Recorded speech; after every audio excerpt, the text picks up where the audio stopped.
Selamat pagi Bapak Ibu Saudara-saudara yang terkasih. Sebelum kita mendengarkan firman Tuhan, marilah kita bersaat teduh sejenak.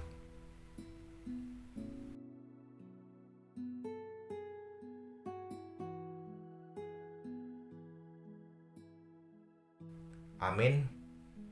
Firman Tuhan yang menyapa kita pada hari ini tertulis di dalam kitab Yeremia pasal 30 ayat 20.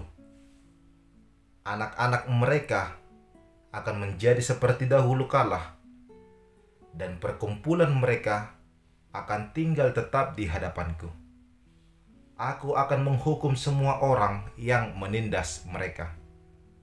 Dalam bahasa Batak dikatakan, ia anak nasida, ikon songon dinarobido, jala parluhutanna, ikon hot di jolokku. Jala marlulu do sugut tu saluhut halak, na mangarupa ibana. Pengharapan akan pemulihan. Pemulihan adalah sebuah hal yang sangat didambakan oleh orang-orang yang sedang bergumul. Ketika seseorang sedang mengalami keterpurukan, tentunya hal yang paling dia inginkan adalah bangkit dari keterpurukan itu dan merasakan pemulihan. Seseorang yang sedang sakit pasti merindukan pemulihan agar ia dapat sehat kembali. Orang yang berduka, orang yang terjatuh, orang yang terpuruk merindukan pemulihan agar ia kembali seperti sedia kala dan hidup di dalam sukacita. Hal inilah yang dirasakan oleh bangsa Israel pada masa itu. Mereka merasa terpuruk oleh sebab perbudakan yang harus mereka hadapi. Mereka merasa letih, tidak berdaya, dan bahkan tidak berguna. Mereka sungguh merindukan hidup yang penuh sukacita dan keadaan mereka dipulihkan. Dan di dalam situasi tersebut, Tuhan Allah datang melalui Yeremia, membawakan sebuah berita sukacita, janji Allah akan pemulihan Israel. Dalam firman-Nya, Ia mengatakan, anak-anak mereka akan menjadi seperti dahulu kala, dan perkumpulan mereka akan tinggal tetap di hadapanku. Aku akan menghukum semua orang yang menindas mereka. Nats ini merupakan janji Allah untuk memulihkan bangsa tersebut.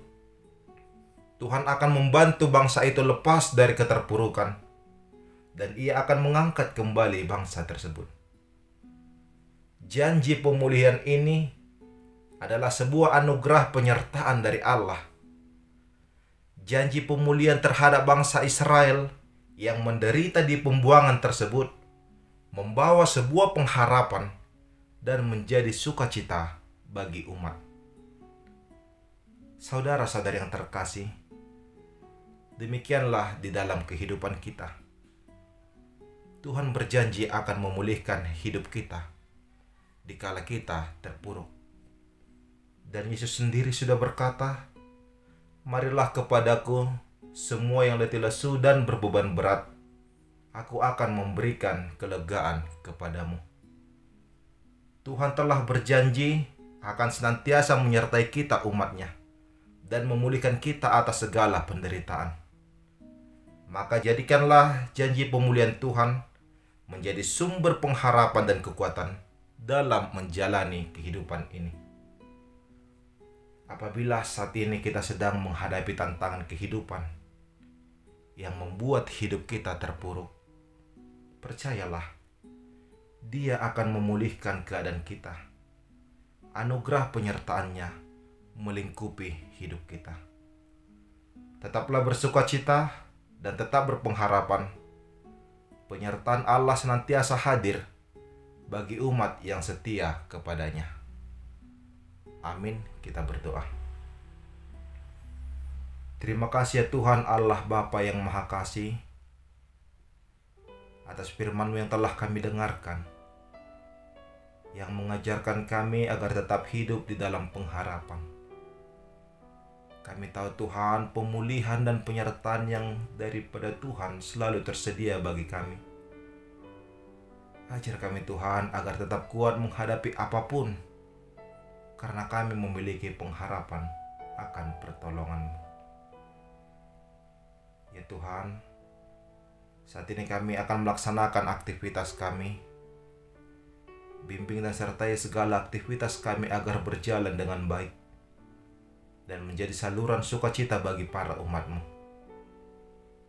Berkati seluruh jemaat-Mu ya Tuhan dimanapun mereka berada. Tangan pengasihan mulai selalu menyertai dan melindungi. Ya Tuhan, kami berdoa untuk saudara-saudari kami yang sedang di dalam proses pemulihan. Engkaulah Tuhan tabib agung yang memulihkan para umat-Mu agar lekas pulih dan dapat melaksanakan kegiatan seperti sedia kala. Ya Tuhan, kami adalah umat yang tidak lepas dari dosa dan kesalahan. Kami mohon pengampunan yang hanya daripada-Mu. Di dalam nama anak-Mu Tuhan Yesus Kristus kami berdoa dan mengucap syukur. Anugerah dari Tuhan kita Yesus Kristus, kasih setia dari Allah Bapa, dan persekutuan Roh Kudus itulah yang menyertai kamu sekalian. Amin.